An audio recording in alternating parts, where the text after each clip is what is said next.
नमस्कार, मी साधना राजवाडकर. हिंदुस्तान पोस्टमध्ये तुमचं सगळ्यांचं स्वागत. आपण पाहतो की गेल्या काही दिवसांपासून राज्यातल्या विविध ठिकाणी पाऊस पडतोय आणि या पावसाचा फटका प्रत्येक शहरामध्ये, ऑलमोस्ट प्रत्येक शहरामध्ये बसतोय. पण या मुसळधार पावसाचा सगळ्यात जास्त फटका बसलाय तो वसई विरार आणि नालासोपारा परिसराला. साधारण 52 तास ही शहरं पाण्याखाली होती आणि तिथे वीज नाही, कुठल्याही बेसिक सोयी उपलब्ध नाही. अशा सगळ्या परिस्थितीमधनं विरारकर गेलेत आणि आता कुठेतरी ही परिस्थिती पूर्वपदावर येते. हळूहळू सगळ्या सोयी सुरू होत आहेत. तर या गेल्या 4-5 दिवसांमधला विरारकरांचा अनुभव नेमका कसा होता हे आपण जाणून घेणार आहोत. आणि ही सगळी माहिती सांगण्यासाठी माझ्यासोबत उपस्थित आहे माझा सहकारी वेद बर्वे. वेद, सगळ्यात आधी मला सांग की आत्ताची परिस्थिती वसई विरार मधली काय आहे? नक्कीच. तुम्ही जसं सुरुवातीला म्हणालात की आता खूप निवळायला लागलेली आहे परिस्थिती, असं आपण म्हणूया. पण गेले 5 दिवस जे आपण 4 ते 5 दिवस 50 ते 52 तासांचा उल्लेख करतोय ते खूपच काय म्हणतोय आपण त्याला की कल्पना करण्यापलीकडचे होते. कारण की लाईट जाणे किंवा पाणी साचणे या छोट्या मोठ्या गोष्टी वसई विरारकरांना नवीन नाहीत. पण सातत्याने 4 दिवस अशा प्रकारे पाणी नसणे आणि नेटवर्कचा एक मुद्दा तुम्ही जो या उपस्थित केला तो यावेळी नव्याने होता.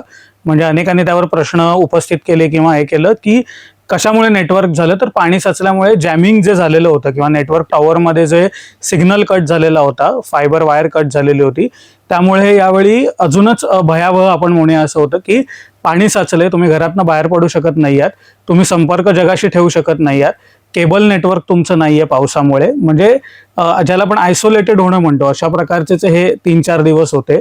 आणि ऑफकोर्स इसेन्शियल्स ज्याला आपण म्हणतो म्हणजे पाणी, दूध किंवा पिण्याचं पाणी, कारण बरेचदा वसई विरारकर जे आहेत त्यांना ठाऊक असेल की पिण्याचंही पाणी तिकडनं विकत घेतलं जातं. तर त्या पाण्याचाही सप्लाय नसल्यामुळे म्हणजे तोंडचं पाणी पळणे ज्याला आपण म्हणतो ते अक्षरशः स्थिती होती की तुम्ही पाण्याने वेढलेले आहात, कमरेभर पाण्याभर, छातीभर पाणी, पण प्यायला पाणी नाहीये. अशा प्रकारची जी होती ती परिस्थिती होती. आणि त्यामुळे खूपच काय म्हणूया आपण त्याला टफ हे 4-5 दिवस होते. आणि नेटवर्क नसणं ही अजूनच त्यातली एक भयावह गोष्ट होती असं आपण म्हणू शकतो. तू आत्ताच सांगितलंस की नेटवर्कचा प्रॉब्लेम होता. तर या अगोदरचे जे पूर आहेत विरार मधले, तर त्यावेळेस थोडंफार तरी नेटवर्क असायचं. तर ही समस्या कुठेतरी नव्याने ऍड झाली आहे. अगदीच अगदीच नव्याने. आणि जसं मी मगाशी म्हटलं की त्याची 2 प्रमुख कारणं सांगितली जात आहेत. ते म्हणजे नेटवर्क टॉवर जे असतात, एअरटेल असेल, व्हीआय असेल, कुठली आपण कंपनी घेऊया, त्याच्या फायबर ऑप्टिक वायर ज्या आहेत त्या पावसामुळे किंवा वीज पडल्यामुळे तुटल्या गेलेल्या होत्या. किंवा त्या वायरची जी लाईट होती, कारण सलग जे आपण परत 50-52 तासांचा उल्लेख करतोय, इतका काळ वीज पुरवठा खंडित झाल्यामुळे हे जे टॉवर आहेत त्या टॉवरचेही लाईट सप्लाय जो आहे तो बंद झालेला होता, जॅम झालेले होते टॉवर. आणि त्यामुळे असं होत होतं की तुम्हाला मदतीसाठी जरी कोणाला संपर्क करायचा असेल की आम्ही अशा पूरस्थितीत आहोत, किंवा जी लोक तुमचे नातेवाईक असतील, परिचित असतील, जे वसई विरार बाहेर राहतात, त्यांनाही तुमच्याशी संपर्क करायचा असेल चौकशीसाठी, तर संपर्क अजिबात होत नव्हता. जसं मी पुन्हा म्हणेन की केबल टीव्ही नव्हता किंवा इंटरनेट नव्हतं सुविधा. त्यामुळे जगात काय चाललंय किंवा आपण कुठल्या सिच्युएशनवर अडकलोय ना कोणाला आपण कळवू शकत होतो, ना बाहेरची माहिती आपण घेऊ शकत होतो. अशा प्रकारची एक कोंडी जी आहे ती झालेली होती. तू आता म्हणालास की संपर्क होऊ शकत नव्हता आणि बेसिक गोष्टी सुद्धा घ्यायला अडचण येत होती. मग तुम्ही सगळं ते कसं मॅनेज केलं? म्हणजे आता कुठेही आपण गेलो, कुठलीही वस्तू बेसिक, अगदी दूध खरेदी असेल किंवा दुसरं काही खरेदी करायचं असेल तर आपण लगेच जीपे करत असतो. पण मुळात नेटवर्क नाहीये, चार्जिंग नसल्यामुळे मोबाईल बंद आहे, तर मग एसेन्शियल वस्तू मिळत नव्हत्या. मग हे सगळं तुम्ही कसं हँडल केलं? नाही, हा खूपच महत्वाचा मुद्दा आहे. कारण की जसं मी म्हटलं की पाणी तिकडे विकत घ्यावं लागतं, किंवा दूध, एक बेसिक गोष्ट, दूध, बिस्किट जरी आपण म्हणतो की आपण आपत्तीचा काळ आहे की हे एक बेसिक घरात आणून ठेवलं पाहिजे. पण एक म्हणजे त्याचा स्टॉक कुठेही नव्हता, कारण डिमांड जास्त होती पण सप्लाय तेवढा नव्हता. अगेन वॉटर लॉगिंग झाल्यामुळे, पाणी साचल्यामुळे जे रोजचे ट्रक येतात भाजीपाल्याचे असतील, दुधाचे असतील, किंवा आपण म्हणूया पाण्याचे असतील, पिण्याच्या पाण्याचे मी इथे मेन्शन करेन, तो सप्लाय बंद असल्यामुळे त्याचा डिमांड होत नव्हता, त्याचा पुरेसा पुरवठा होत नव्हता. आणि दुसरी गोष्ट जे तुम्ही म्हणालात की लोक कॅश घेऊन जात होते पावसाचे भिजत किंवा हे, पण दुकानदारांकडे जिथे कुठे अल्प प्रमाणात स्टॉक होता त्यांना तुम्हाला पैसे परत द्यायला, म्हणजे थोडक्यात सांगायचं तर ट्रान्झॅक्शन जे आहे ते पण थांबलेलं. जसं आपण नेटवर्क तुटलेलं एकीकडे म्हणतोय, ट्रान्झॅक्शन पण पूर्णपणे थांबलेलं. आणि त्यामुळे मॅनेज कसं केलं तर मग म्युच्युअल अंडरस्टँडिंगनी, किंवा आता लिमिटेड स्टॉक आहे तर समजा आता आपण 1 लिटर मला घरी दूध लागतं तर लोक आपापसात वाटून पाव लिटर नेत होते किंवा अर्धा लिटरच्या पिशव्या नेत होते.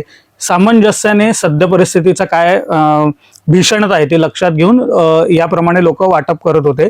किंवा काही दुकानदारांनी चांगला इनिशिएटिव्ह घेतलेला, तुम्ही जसं म्हणालात की मॅनेज करण्याबाबत, की एखादा व्यक्ती भलेही मग तो पैसे घेऊन आला असेल, त्याच्याकडे म्हणजे पैशाची पॉवर असेल तरी त्याला स्टॉक लिमिटेड देत होते. म्हणजे मी गेलो आणि 10 लिटर पाणी उचलून आणलं, माझी कॅपॅसिटी आहे, पण त्यामुळे बाकी 4 लोकांना मिळणार नाही, त्यामुळे एका व्यक्तीला 2च लिटर पाणी दिलं जाईल. अशा प्रकारचे ते लोकल व्यवस्थापन, लोकल लेवलवर करून जो काही उपलब्ध साठा आहे तो डिस्ट्रीब्यूट केला जात होता.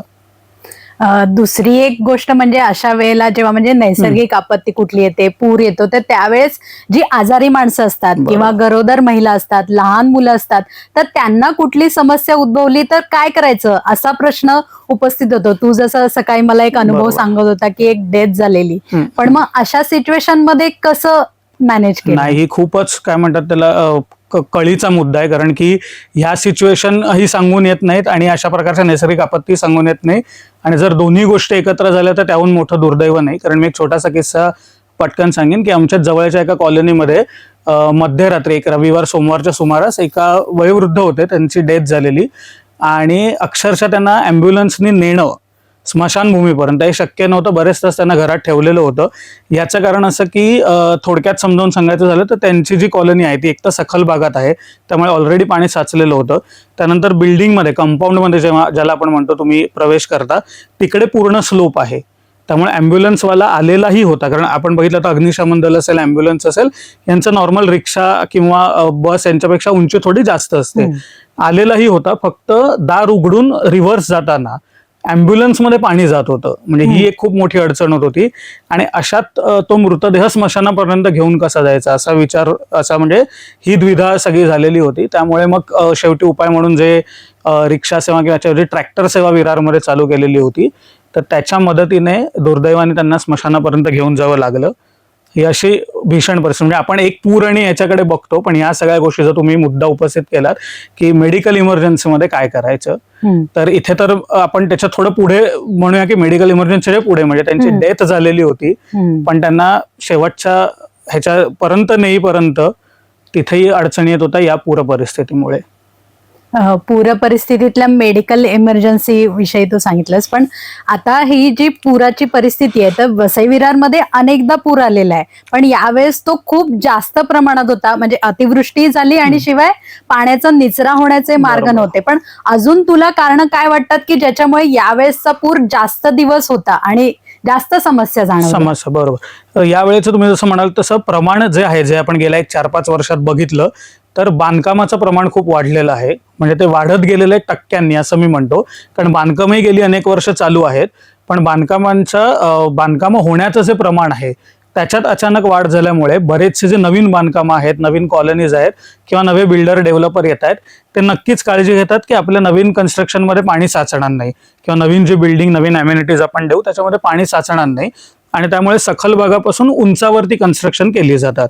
तर आधी कसं होत होतं की वसई विरारमध्ये पूर्वीपासून खाजणाचा भाग असल्यामुळे किंवा नाले सफाई नसल्यामुळे किंवा तलाव बरेचसे परिसरात नॅचरल तलाव असल्यामुळे त्याचं पाणी ओव्हरफ्लो होऊन रस्त्यालगत येणं आणि पुरेशी निचरा होण्याची व्यवस्था नसल्यामुळे किंवा ब्लॉकेजेस झाल्यामुळे नाल्याचंही पाणी रस्त्यावर येणं आणि पाणी साठण्याचे प्रमाण होतच.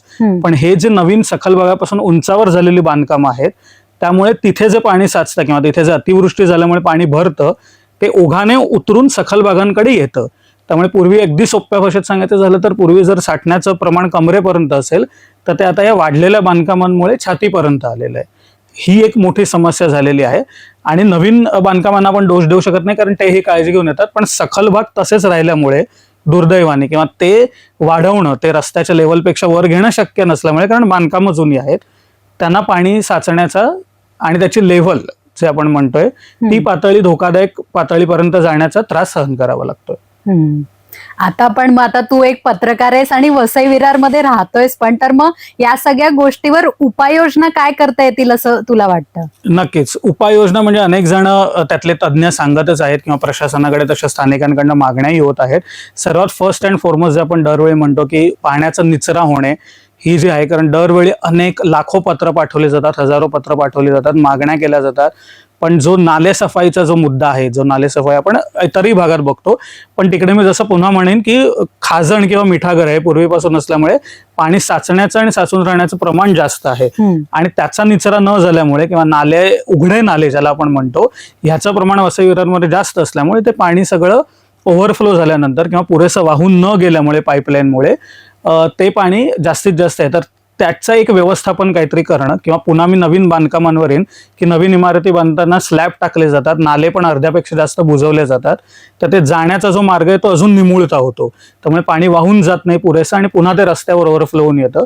तर तुम्ही नवीन बांधकामांना परमिशन देताना किंवा स्लॅबिंग करताना अशी काहीतरी काळजी घेतली पाहिजे, किंवा नाल्याची जागा वाढवणं, त्याचं रुंदीकरण करणं, किंवा तो जर नाला बुजवणं हे त्या बांधकामाचं असेल किंवा कुठलंही दुसरं असेल, कारण इस्पितळासाठी किंवा अशा वास्तूंसाठी पण नाले बुजवले जातात, जे की चांगलं आहे, पण मग त्याला पर्यायी व्यवस्था करणं जेणेकरून पाणी साचणार नाही किंवा तुंबणार नाही. तुंबणारा एकदम आपण म्हणूया ऍप्ट वर्ड आहे, तुंबणार नाही याची काळजी घेतली जाईल.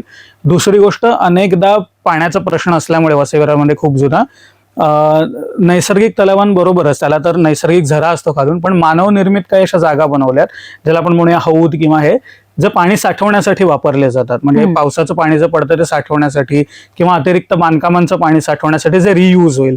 तर असे जे काही फुटांचे मॅनमेड आपण ज्याला म्हणूया हौद आहेत किंवा अशा जागा आहेत जिथे पाणी साठवलं जातं, त्या पावसाळ्याआधी साफ करणे, त्याच्यात जर काही गाळ साचला असेल किंवा काही असेल तर साफ करणे. म्हणजे त्याने एक उपाय होईल की जे स्थानिकांचं म्हणणं आहे की तिथे ऑलरेडी साचलेल्या पाण्यात वरून पावसाचं पाणी पडलं की ओव्हरफ्लो होण्याचे चान्सेस लगेच असतात. हेच जर ते रिकामे केले तर ऍटलिस्ट काही फूट रस्त्याच्या लगत पातळीपर्यंत पाणी येईपर्यंत वेळ मिळेल आणि त्यामुळे साचण्याचं, तुंबण्याचं प्रमाण कमी होईल. त्यामुळे नालेसफाई असेल, बांधकामांना परमिशन देतानाचं कचरा व्यवस्थापन असेल, या सगळ्या गोष्टी थोड्या अजून चांगलं करणं गरजेचं आहे, जेणेकरून तुंबणार नाही पाणी. बरोबर. नक्कीच आपण या मुलाखतीच्या शेवटी अशी अपेक्षा करूयात की पुन्हा असा पूर भोगण्याची वेळ तुमच्यावर येऊ नये आणि प्रशासनाने या गोष्टीची दखल घेऊन लवकर उपाययोजना कराव्यात अशी अपेक्षा आपण या मुलाखतीच्या निमित्ताने व्यक्त करूया. आणि तू सगळी माहिती आम्हाला सांगितलीत आणि आखो देखा हाल आपण म्हणतो तशी सगळी परिस्थिती आमच्या समोर मांडलीस, त्यासाठी मनापासून धन्यवाद. धन्यवाद. तुम्हाला ही मुलाखत कशी वाटली हे आम्हाला कमेंट करून नक्की सांगा आणि अशाच माहितीपूर्ण व्हिडिओसाठी हिंदुस्तान पोस्टला लाईक, शेअर आणि सबस्क्राईब करायला विसरू नका. धन्यवाद.